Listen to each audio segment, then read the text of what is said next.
தவக்கோலம் கொண்டு பெறும் தார்மீக பொருள் தந்தவன், தார்மீக பொருள் தந்தவன்.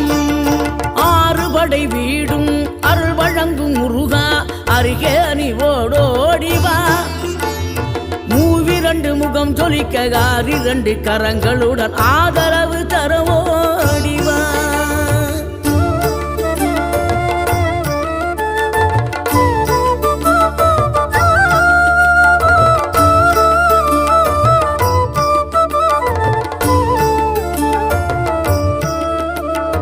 இனம் கொண்ட என் மனதை இனம் கண்டு அருள் செய்து வளமாக வைத்த முருகன், நீ பசு தேடும் கன்றனவே பசியோடு வந்த என்னை பறிவோடு